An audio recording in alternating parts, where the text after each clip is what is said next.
Welcome to the Autism Central podcast, the home of real stories, honest conversations, and shared wisdom from England's National Autism Peer Education Programme. Here, we bring together autistic people and the people who love, support, and care for autistic people of all ages and backgrounds to explore every aspect of life. The National Autism Peer Education Programme is delivered by Anna Freud and commissioned by NHS England. Through education, coaching, and connection, we offer resources, group webinars, one-to-one peer support, and community events that centre lived experience and build real understanding. Our vision is a society where autistic people, their families, and those who support them are empowered, connected, and thriving. This is your space, your community, your podcast. Welcome to Autism Central. Welcome to the podcast. I'm Catherine Asta, and joining me today are Heidi and Theo, a single mother and only son from Wakefield in West Yorkshire. When Theo was 15, he crashed out of school in what was later understood to be significant autistic burnout. What followed was 5 years of navigating complex systems, challenging decisions, and fighting for his right to an education that truly met his needs. During that period, both Heidi and Theo were diagnosed as autistic and ADHD, a pivotal shift that reframed their experiences and reshaped the direction of both their lives. Today, Heidi supports parents and carers in neurodivergent households to advocate for children and young people facing barriers to attendance. She also runs a membership community for neurodivergent business owners who serve neurodivergent clients. Theo is now at university, studying Zoom management, building a future aligned with his interests and strengths, living proof that alternative paths can still lead somewhere meaningful. Heidi and Theo share a passion for live theatre, travel, and Yorkshire tea, and they credit the arrival of Theo's assistance dog Bertie, who joins us on the podcast episode, as a life-changing and life-saving moment. So welcome Heidi and Theo to the podcast. For many of our parents and carers and autistic people listening, they might soon be navigating transitions to university or thinking about it. So today you're here to explore your experiences as mum and son. So Theo, starting university is often described as a leap into independence, and Heidi, for parents, it can feel like a major shift too. And it's especially so, isn't it, for neurodivergent families and for those who have educated anywhere other than school, the layers of trauma that may be linked to those educational systems that have caused previous harm. So can you each take us back to the lead up to university and talk about what you were most excited or worried about? And I just wonder who wants to start first? Can I start first? You can, Theo, and welcome. Thanks. So the lead up to university was a big thing because I'd done college. I'd just finished that. I did my OTAS year before college, and I'd just finished my level 3, and we were looking at thinking about uni. Originally, we were looking at unis that were a lot closer than the one I'm at now. But when my dad took me on loads of open days and we came to this one, which is the furthest one we went to, it's about 2.5 hours away from home, traffic permitting. Can be about 5 hours. But we decided that this one was support-wise and level-wise was everything that I needed. It was more important to have the support and then the course be secondary rather than have this amazing course and then no support, so I wouldn't be able to access it at all. I was quite nervous, although I think I was kind of ready for the independence. I know that you, Mum, were very nervous, and when I first went, I want to go live 2.5 hours away from home, your reaction was absolutely not. Absolutely no way. Yeah. But then we took you on an open day. I think you realised why this particular uni was the one we went for, because it had smaller classes and that kind of stuff. And my dog, who's behind me, Bertie got certified as an assistance dog, and that was a big push for me being able to go to uni, because without him, I wouldn't have gone. So it was a lot of putting steps in, and my uni offered like an early access and that kind of stuff. So it was a lot of stuff going in. But I was definitely nervous. But the independence has been a bit of a breath of fresh air. It's definitely like took a bit getting used to because I was like, oh my god, I've got to like cook for myself, got to clean, I've got to do this and do that. But once got in the routine of it, it's almost weird going home now and having to not having to do stuff like that. It's a bit weird. So lots of things to consider then, and distance being one of them. Yeah, definitely. Heidi, what was your initial reaction then of absolutely no way, of 2.5 hours? What was going through your mind? Well, I think so. Theo's dad is around, but Theo and I have been on our own since Theo was like 2. So certainly in his teen years, and as school became difficult, I was his primary regulation partner. And, there have been many occasions when he has been places and I've had a phone call and I've had to jump in the car and go and get him and help him regulate. And I was thinking, if that happens and he's 2.5 hours away, oh my God, that could be disastrous, like genuinely dangerous. So we had lots of conversations about that. But like he says, the place where he is now, the support they offer is second to none. I don't think everywhere we looked, we went with a massive list. And he went and looked at places first with his dad, which is a really good move because he was able to look for himself. And then I was like kind of the second person to go and look. But we went with massive lists of questions about, how would they accommodate his needs, what support there would be. We wanted somewhere where he could live on campus. That was really important. We wanted to know the kind of like the safeguarding was in place for him. We also needed to know that having Bertie with him was going to be, there was a lot of things to figure out, a lot. So after the initial, we had lots of conversations about it. And once I'd seen the campus and spoken to the staff there, I knew that this was the right thing for him. But it was a massive transition for us both, like absolutely huge. And we did a lot of work between us and around us with our support structure. Theo's OT'd a lot of work with us. I was like supporting him. I had a team supporting me. It's been a huge change for us, huge. And I think it's suffice to say that we were both very anxious about it. And it was the best thing that could have happened. It's been an absolute game changer for him and for me and for us and our relationship. But it was really scary and hairy, Like it wasn't all smooth sailing, but it definitely was the right choice. And yeah. And actually, him being that distance, I mean, I've got a friend who lives within half an hour of Theo. So in emergencies, I knew that I could call on them and they could go and be with him. And they have an autistic child. So, we kind of, it wasn't completely high and dry. But I think one of the things that was really important for us during this process was to acknowledge that this was going to be a huge change and to really honor that and to really be ready to have those conversations and take care of ourselves. And actually him being that distance in the first few weeks worked in our favor because we were both finding it quite difficult. He was on the phone to me saying, I just want to come home. And I was saying to him, Theo, you can't just come home. I can't get to you to bring you home. But we'd also had there was a lot for him. He had been my carer for the last year that he was at college because my health was really bad. So he was also worried about leaving me. I think that's fair to say, isn't it, Theo? I was very worried. I think that was I think, so I had a one-to-one support while I was at home.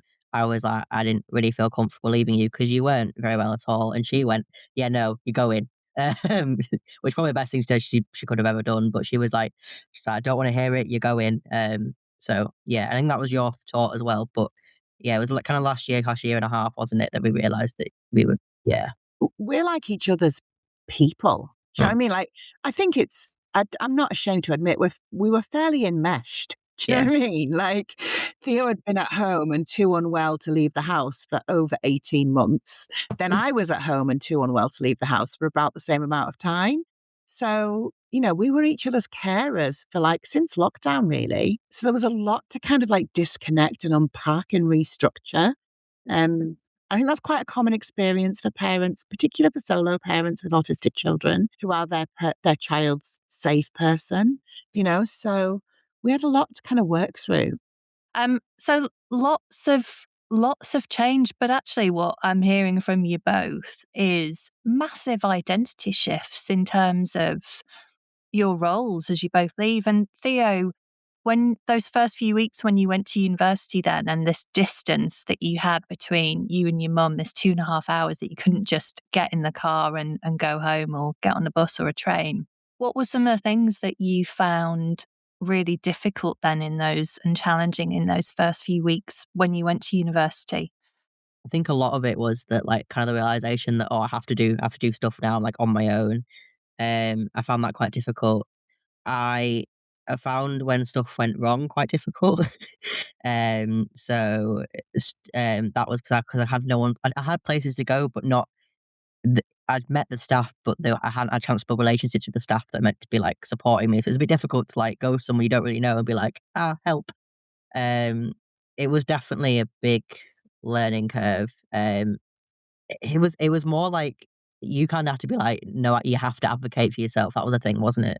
Because when you go to uni, because you're an adult, my mum can email them all they want, but they will just reply with your information is noted because they can't. They with even with my permission, they can't do it because it's all GDPR related. So I think you found that quite difficult as well. Was that you couldn't actually know what was happening unless I told you what was happening? My particular uni offer an early access for first years for students with additional needs or students who just need it in general, where we arrive, I think it's a week and a half or 2 weeks before every other student moves in. So we move in, we do like optional activities and that kind of stuff. So we kind of do like bonding activities. They take us into town. They basically give us a bit more time just to settle. And then when everyone moves in, we're whisked off campus and we're brought back on. And that allowed me to kind of make friends and get used to the campus before it was essentially full of people. And because it's a college as well, it is quite a busy campus. And it's a small campus, but it's lots of people. And that was struggled with was when I was like at home, I'd take the dog for a walk and it'd just be me. I'd just be on my own. And it was I'm surrounded by people. And I found that quite difficult in dorms because people are noisy. I'm surrounded by people and that felt a little bit claustrophobic for a bit. But as I got to know people, it's been really good. Like people in my dorm from last year, all par one, which moved to a different university, are all people I live with this year. Like we're all friends and that kind of stuff. And it was trying to get mates out, putting myself out there to go and meet people, but it was definitely difficult. And sod's law, Bertie broke his foot a week into uni, and I had to do the first week and a half without Bertie, which was not something I wanted to do because he is my assistant's dog. So the first week and a half without him was very difficult, and I didn't go to all my classes. But yeah, so there was definitely like saying stuff went wrong. Bertie breaking his foot went wrong. But yeah, How has Bertie helped you, Theo? How would you say Bertie's helped you at university? he does like tasks, so he's kinda crowd controlled. I don't like people being behind me, so he'll sit behind me. When I'm with Bertie, I don't really focus on anything but Bertie. When I'm without Bertie, I'm hyper vigilant to my environment, which makes me more, like, on edge. Noises set me off a bit easier because I'm scanning everything and I'm like, "Oh my god, what's that noise? What's this? What's that?" And it pushes me into that overwhelm a bit more. He's really good as well. He does do deep pressure therapy. He is a little weirdo, but he is good at what he does. Having him there as a support system was definitely what I needed. And I met people through Bertie. Like my best mate, she admits if she'd never seen Bertie, she probably wouldn't come and said hello to me.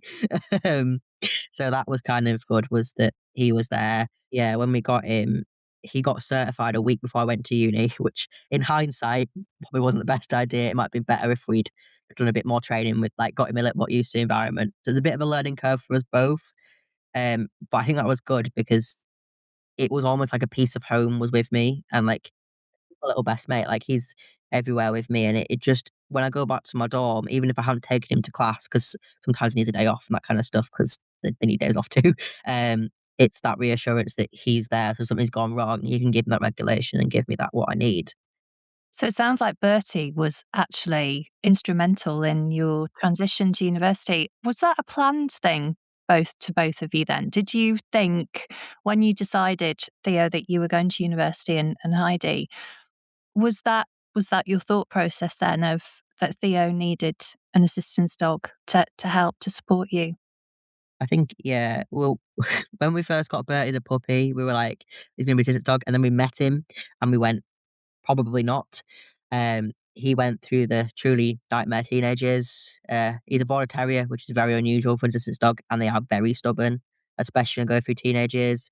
But when Bertie hit adulthood, we revisited it and went, actually, he's a different dog now. It was always the original idea. It got sidetracked a bit when we met him, and then it got put back on plan. He was always gonna be an emotional support animal, wasn't Yeah, he?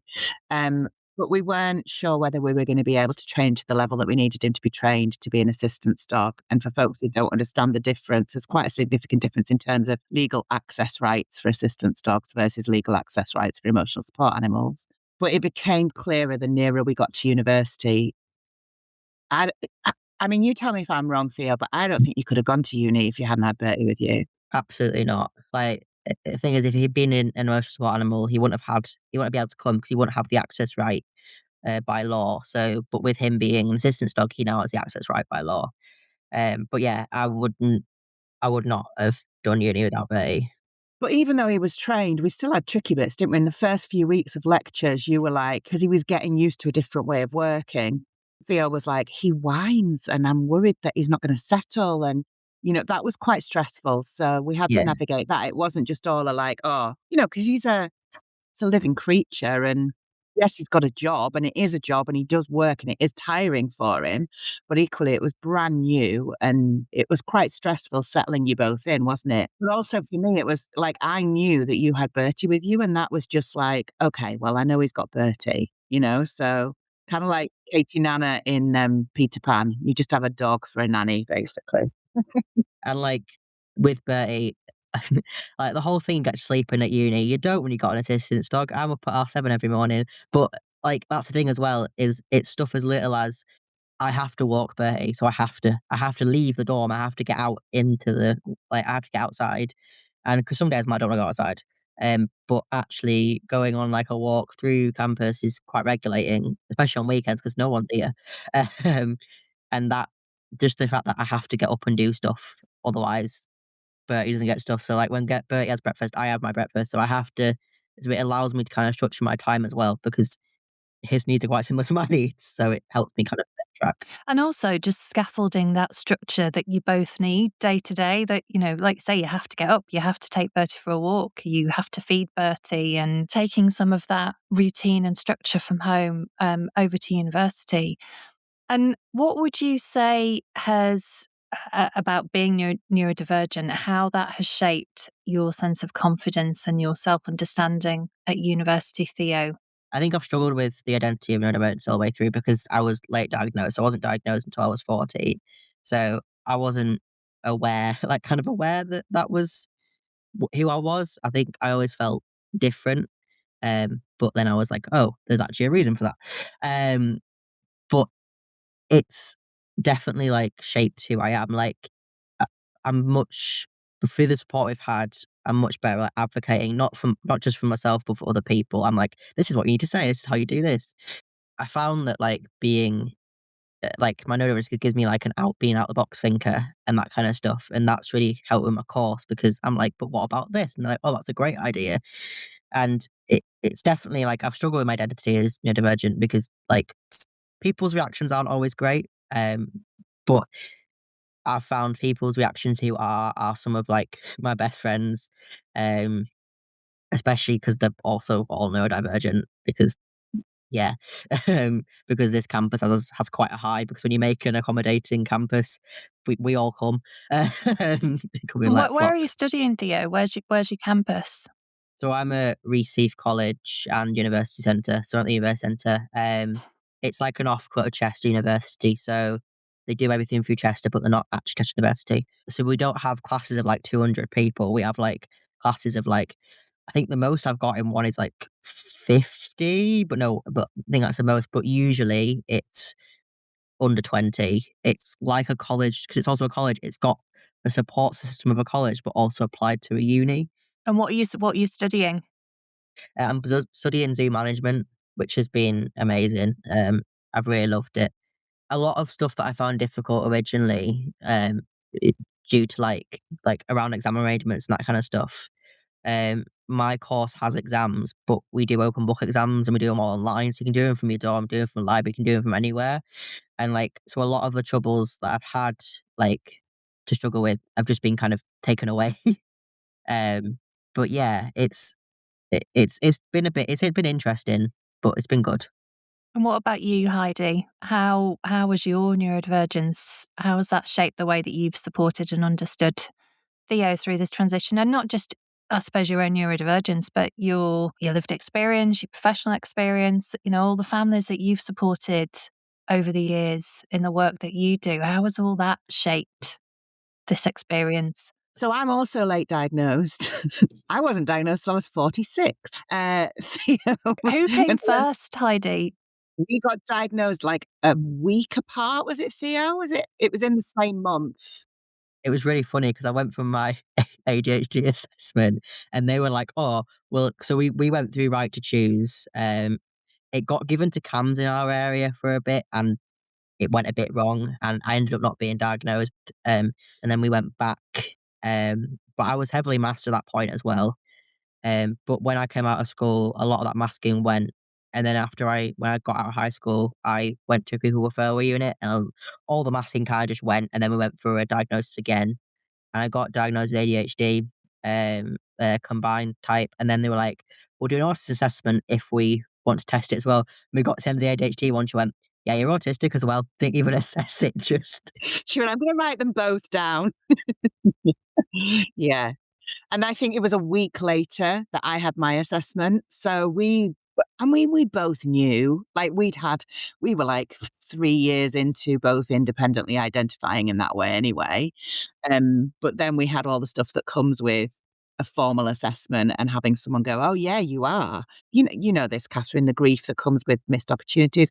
I think that was for me a big thing because I went to university as an unrecognised, undiagnosed, unsupported ADHDer and almost didn't make it through uni. And so I was really quite obsessed with making sure Theo didn't have the same experience. Also, in the middle of uni, my mum died. So I had like a massive mental health crisis in my third year at university, which was the grief of my mum passing, but also it was definitely autistic burnout and, just all of that. It was very messy, really quite unpleasant, and just I didn't want that for Theo. Not to say that, we think we're ever going to escape any mental health crises, but just wanted to make sure he was as well supported as he could be. So the way that kind of like presented and the way that we organized ourselves was basically treated him like another client. We went to lots of meetings. I sent lots of emails. We asked lots of questions.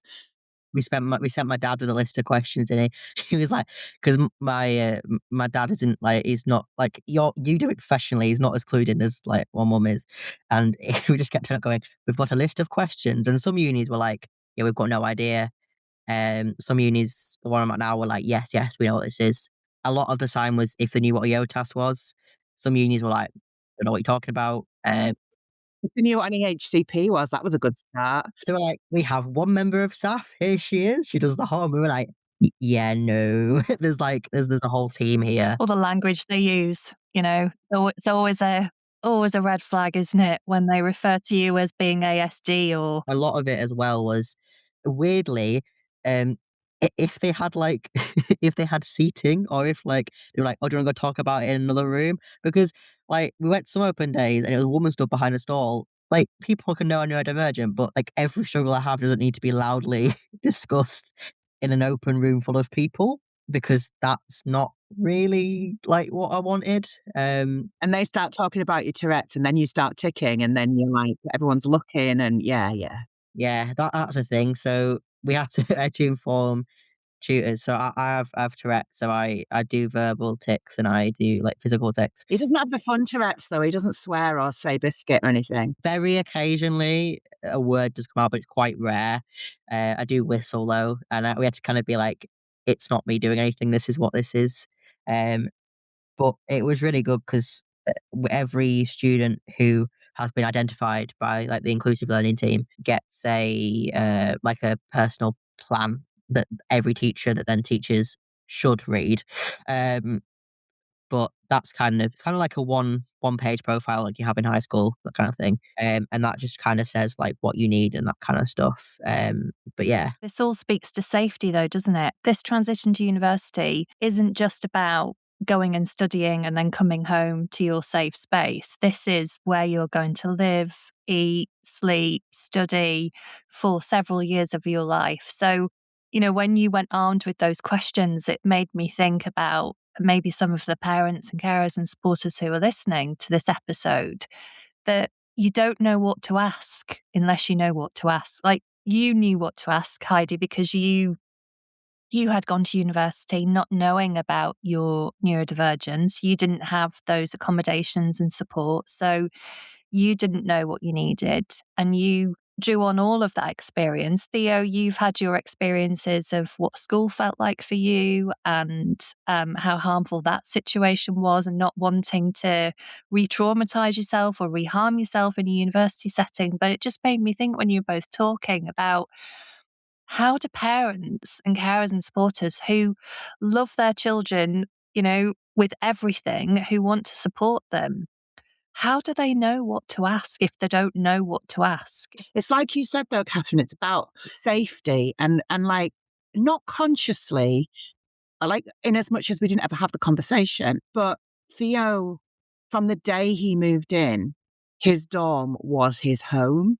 So when we arrived, I helped him unpack. One of the first things he did was put up his lighting, his fairy lights, his dimmable lights, his sensory lighting. And so he doesn't go away to university. He goes home to university, and university is his home now. And he will tell you, like, he's got people who live in his halls and their rooms are completely blank. And Theo's room is very much his nest, So it's a bit weird because we moved house just before I went to uni. So I have got a room at home, but I never really fully settled in that room, did I? Because I was like, we're like, let's move in, and then university. But I find it weird going home now.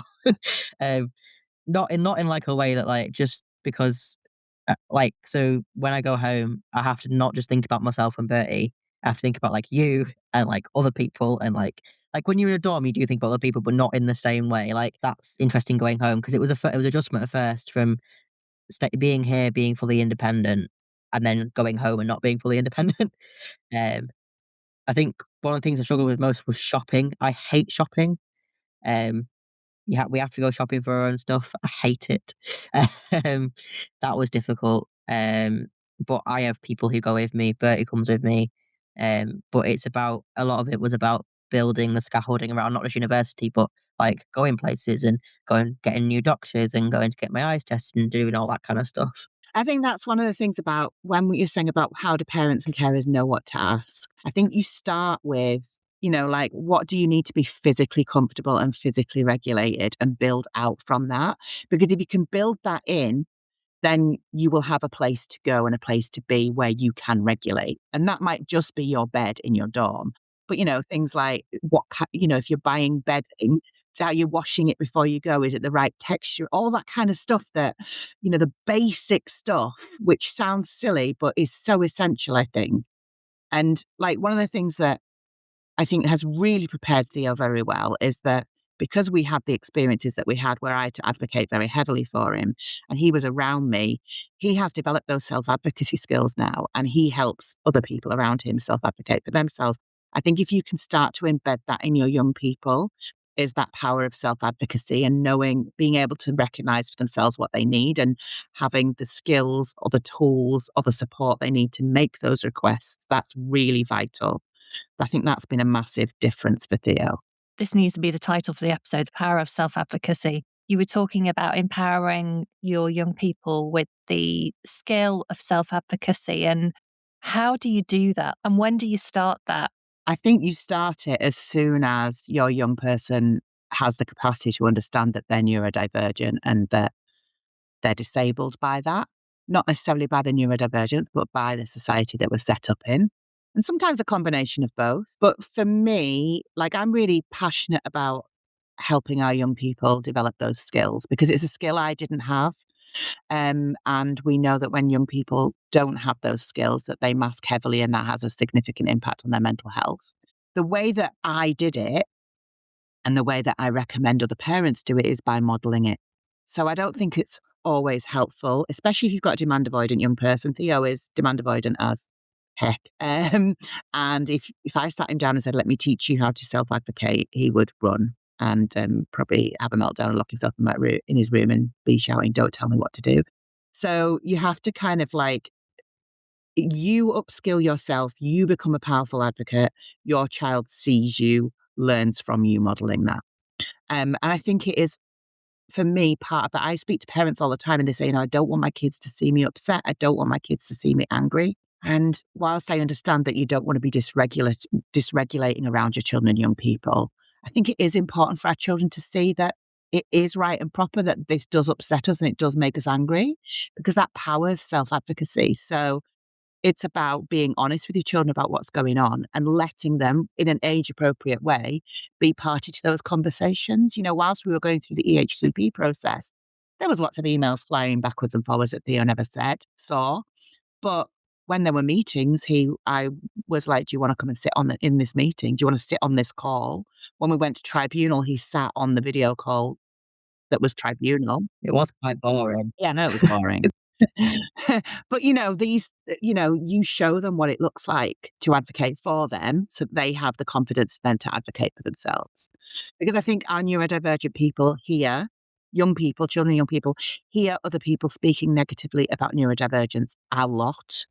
And they need the adults around them in their circle of trust to be saying, no, it's not okay to be saying that about autistic people. Disability is not a dirty word, and we will be reminding you that the Equality Act protects neurodivergent young people, and you will remember that Theo is entitled to accommodations, and you will be answering questions that maybe you don't want to have to answer or you don't know the answers to. So I think it's about, you do the work yourself to be able to model it to your young people. And Theo, what's that experience been like for you, hearing your mum recall all of that and all those experiences that you've been through together? How do you reflect on that? It's definitely given me like independence, and like I can now do it myself, and I know what like I'm entitled to, and I know what and especially with Bertie as well. Like I know that there's the laws around that, and with having an assistance dog, you get a bit forced to advocate because people will try and refuse you, and they're not allowed to. But I see my mum advocate and stuff. It definitely showed me how to do it. But it also gave me quite an in-depth knowledge of the law and the actual because you do it for a living, like. And I've done a bit of like work for you in that community. I'm like, yes, you need to let this law, this law, this law, this guidance, and like I know what is needed. But it's allowed me to like kind of trust myself more, because I was not kind of forced to, but you kind of have to at uni speak up for yourself, because if you want something like changing it comes from you, and it's really important that you voice those concerns either for yourself or for other people. But it's and like the confidence that I like believe in my own ideas, and what I am saying is right, and that people should listen, even if they don't take it on board. It needs to be heard. Like this year, I'm on the student union this year, so I joined that this year, and a lot of that that was big. That was a big thing, was going in the student union, because we have to meet with all the principal, and it's quite scary. But that's given me like I don't think I would have been able to do that without the experience of advocating for myself, because a lot of it is speaking to people who might be a bit scary or might be a bit intimidating. Like I'm sure he's lovely, but he's a scary principal. But it's about that kind of feeling comfortable standing up for yourself and voicing your own ideas, and that actually there is importance behind your ideas, and they shouldn't just be like pushed back because of your age or because you're disabled or anything like that. He's a calmer advocate than I am. Theo is much calmer and much more measured and much more leveled than I am. Like, my advocacy was powered by like existential crisis and rage.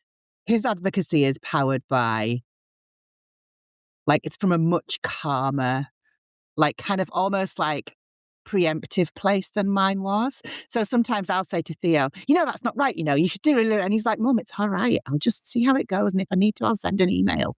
And I'm like, I would be doing this. I'd be ringing the press. And he's like, calm down, Mum. So I've learned a lot. It's like a circular thing. I've learned a lot about, and my advocacy skills through him as well. But you both come from very different places, don't you? You've both got very different stories, and you had, 4 odd decades of not knowing this about yourself. So there's lots underneath that, isn't there? So you're both coming at it from very different perspectives. But what I'm hearing from you both actually is you talked about the power of self-advocacy, but there's also the power of knowledge here, that in order to self-advocate, you need to be knowledgeable about yourself, about the law, about,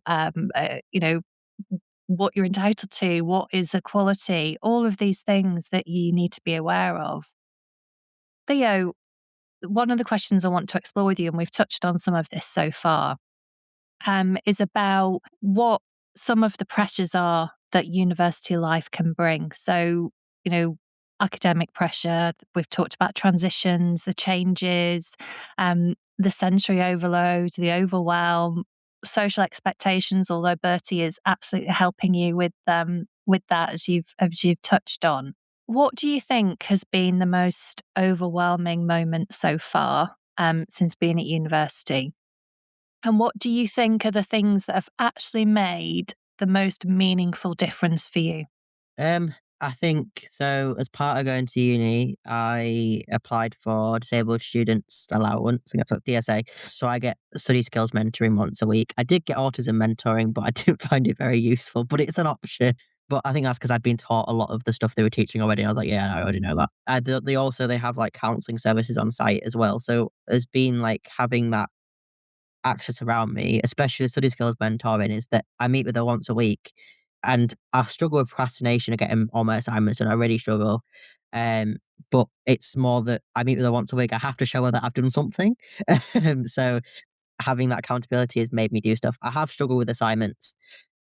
Weirdly, I struggled with feedback. So I am a major perfectionist, and part of my experience through school is a lot of like my kind of identity and my kind of like not like kind of self belief is tied up in what grades I get, which probably needs some work. So getting feedback has been I struggled with that at first. It was kind of seeing past them going, well, this isn't right.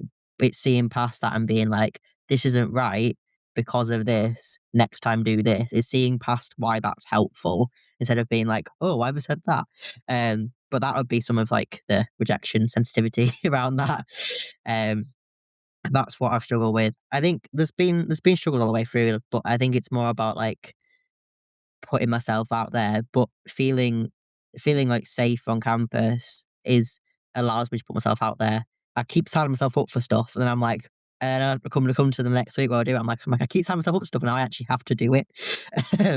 But I've definitely done that a lot more, and it's more being like, it's all right to, like, try new things. Like, I've done so much stuff at uni I would never have done before.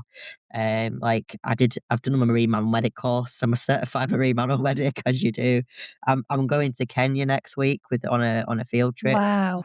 Kenya. Yeah, I'm so excited. People keep asking me if the dog's coming. He's not coming to Kenya. That is a massive trip to do. Could you ever have imagined, Theo, if somebody had just said to you, I don't know, even 5 years ago, that you would be going to Kenya in February 2026 with university? Not at all. Like, I've I've been abroad, but we've never been abroad that far. And, like, the only time I've been abroad without family was I went for, like, 3 days to Netherlands with college, and, that was about it. But we're going for 10 days. It's been weird because I've had to, like 'cause obviously I'm not at home, so I've had to, like, pack and, like, get money sorted and get this sorted and this sorted and buy all this stuff, and it's been like, "Oh, wow, this is quite a lot to go on holiday." Like, all these vaccinations, get all that sorted, ring this, ring that, and it's been quite a lot, but it's kind of it's allowed me to go and do more stuff, and, like, it's gonna be amazing. I'm very excited. We get to meet the, 2 last living northern white rhinos, like, in the world, which is sad, but also really, really cool. But stuff like I did jiu-jitsu while I was at uni. That was something I would never attempted. What helped is I had a friend who came with me from my college to uni, and through her, she basically just dragged her along to stuff. I was like, "Are you coming to this? Come on, let's go!" um, and having that there really helped. But stuff like jiu-jitsu, that's I've met loads of people through that. I've really enjoyed that. The regulation I got from that was amazing. It's like just allowed me to kind of just go and do stuff. Yeah, and Yeah, some of the things that you're describing there, then, some of the supports that are really helpful. So the study support is the accountability, isn't it? It's having somebody else the accountability for you, the friend helping you go along to certain events, having Bertie with you. These are all things that we can put in place, aren't they, for our young people? definitely. I'd say that getting DSA, you can get it for absolutely all sorts of things. So, you usually get a laptop through it, but I've got like software through it. So I have a software called Glean, which records my lectures for me. So I'll put it on my main lecture. I ask permission, but then and it does that, and then I upload the PowerPoint slides, and it records, and then it produces a transcript at the end, which means that I'm not there trying to take like 3,000 notes, like, "Oh, I've got to quit all these notes." 'Cause I'm dyslexic as well, so and my handwriting is absolutely awful, and half the time I can't even read it. And it kind of takes that stress away of, "Oh my god, I'm going to miss something." And if I haven't understood it, I can go back through and be like, "Oh, let me reread what they've said, or let me re-listen to what's been said." And it's that software and that support. And thing is with DSA, it's really tailored to what you need, 'cause it's tailored to like you have to upload like proof. Yeah, you have to upload proof. But that's been a big difference because I don't think I would have done nearly as well in my assignments if I had not had the support in place. Also, the DSA assessor knew what would work for you, didn't she? So Theo was saying, she was saying, "How are you with note taking, Theo?" And Theo was like, "Oh, I don't really do." And she was like, "Right, so you'll need some note taking software. How are you with? All right, so you'll need this, and would this be helpful?" It was excellent. It was miles apart from the previous support we'd had with the HCPs. It was just like, "Oh, this is what it looks like when you treat a young person like an adult and ask them the right questions about the support they might need."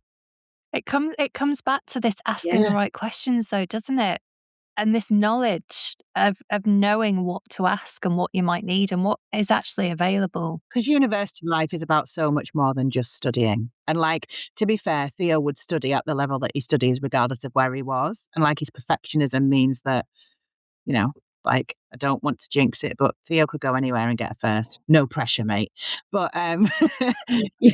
Yeah, I'm on track for a first, so Oh, well done, Theo. yeah, my current course is 2 years and then an optional top-up year, so this year I end up with a foundation degree, and next year, which I'm gonna do the top-up, which is dissertation year, I end up with a bachelor's degree.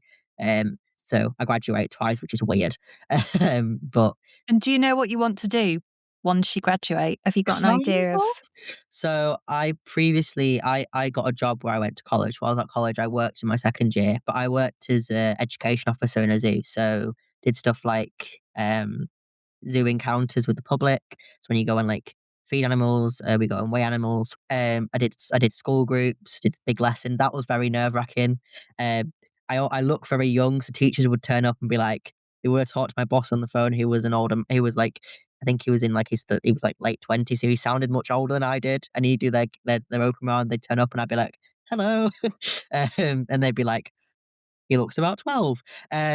But that was a big thing. That was a big confidence boosting, was that I was able to, like, talk to groups of, like, at some point, I did, like, 40 kids at once, and we did stuff like we did home education days, and we did lots of stuff, and, like, my knowledge of, like, even at that point, my knowledge of, like, SEND and stuff, like, I helped develop a lot of the, like, kind of activities we're doing. We used to take groups of up to 10 kids and do, like, 2 days of, like, do your own zookeeping days and that kinda stuff, and a lot of like, I helped develop all that, so, like, I kinda looked into that, but that is kinda what I wanna do, or something along those lines, like, kind of education-y, more side of it, as I've looked into that. I've also looked into, like, doing you can do, like, a keeper you can be a keeper in a college, but you can also do teaching in a college while you're the keeper, so you do, like, practical teaching, or working kind of alternative provision. Something like working with kids and animals, would definitely be the or anyone with animals really, just that would probably be the thing.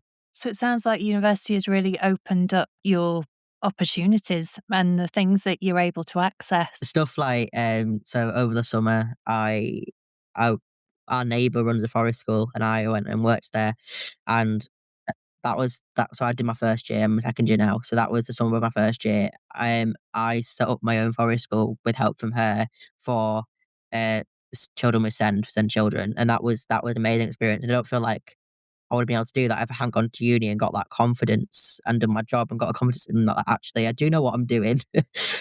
And that's the thing, isn't it? Is it builds your confidence up to be able to go and do these things, and putting on forest schools for children who and young people who need that it's also run by somebody who understands that and has that lived experience. I mean, that is massively lacking, isn't it, for our children, young people, And that's the cycle, right? When we break that cycle and then we break it with our children and young people, then they are bringing the next generation of children through who have a young adult who is modeling what it looks like to be comfortable in your own sense of self, to be able to self-advocate, to understand what our rights are as disabled people, to be unmasked, like that's really powerful. And that's how we break those cycles of intergenerational trauma, right? So, when Theo works with children especially, but neurodivergent people, like I see that in motion. I see that the difference that is making. And like some of the younger kids, they really look up to him. And like I didn't have that. I didn't have an autistic person going, "Hey, I'm autistic," and me going, "You're so cool." I didn't have that. I had people in my life who were autistic and I thought they were cool, but I didn't know they were autistic and I didn't know I was. But one of the things I want to explore with you both before I let you go is what gives you hope about the future, whether that's for university, for your well-being, adulthood as you're moving through it, and what you would want other neurodivergent students and parents listening to know as either they approach this transition, or maybe this idea of going to university is somewhere that's over here, of thinking, no, there's too many challenges, too many barriers. It's not for me. We're not going to be able to do it. What would you want to say to those parents and carers or young people listening? Like I think a lot of the time, um, especially when you struggled through school. So I missed 18 months of high school. So there was a gap in like education there, is that university often seems like this thing that wouldn't be attainable. It's always kind of oh, well, you won't go to university or you won't go to college. And it's kind of also often held over like, or if you don't get your attendance good, it'll go on your permanent record. If you don't get GCSEs, it'll go on your record. And actually, university is a lot different than high school and college. And it is about finding the right environment.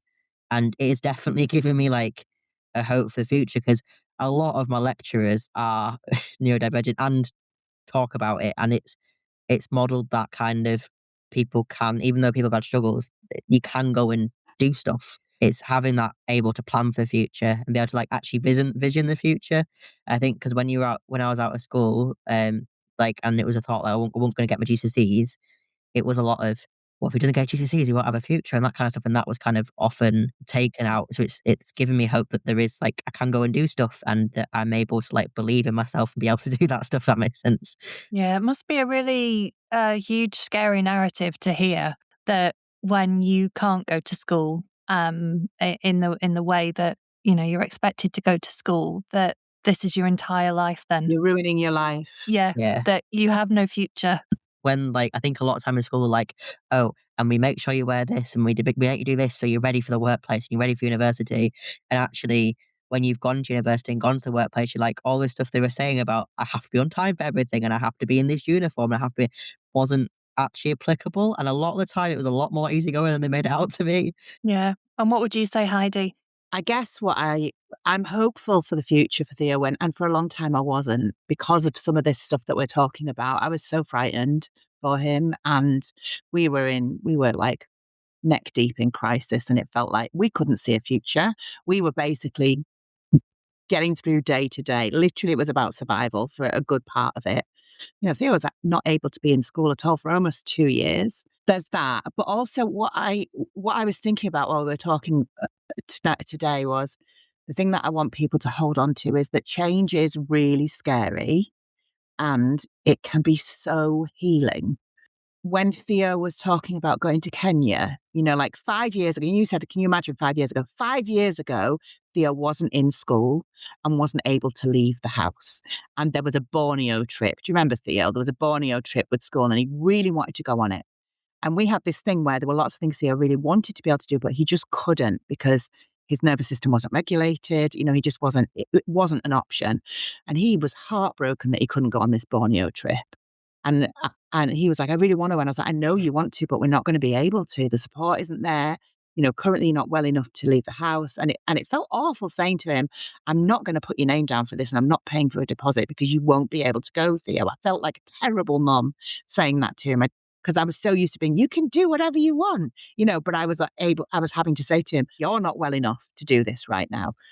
And now I think about Kenya and I think about the only difference is the environment and the support and the self-confidence that he has.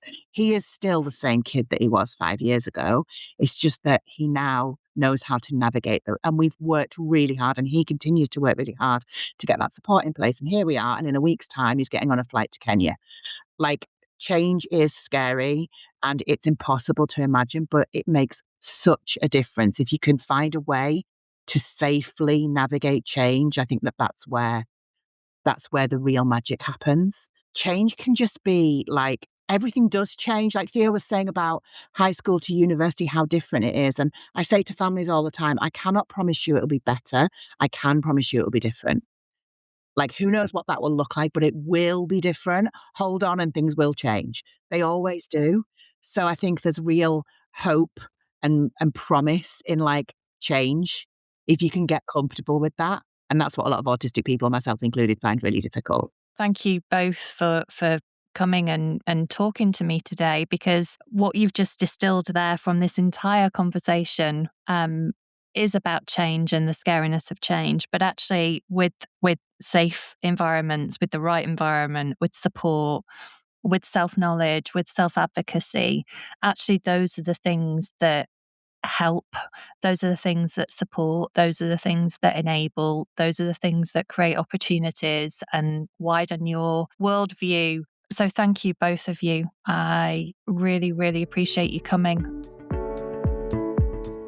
If any of the topics mentioned in today's episode are of special interest to you and you'd like to discuss this further, you can book a one-to-one session with a peer guide on our website at autismcentral.org.uk. Autism Central would encourage listeners to do their own research and make informed decisions about any strategies or equipment mentioned in this podcast.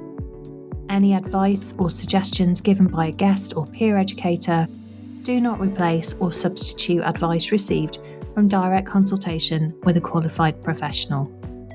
The Autism Central podcast is produced by Autism Central and is the copyright of NHS England.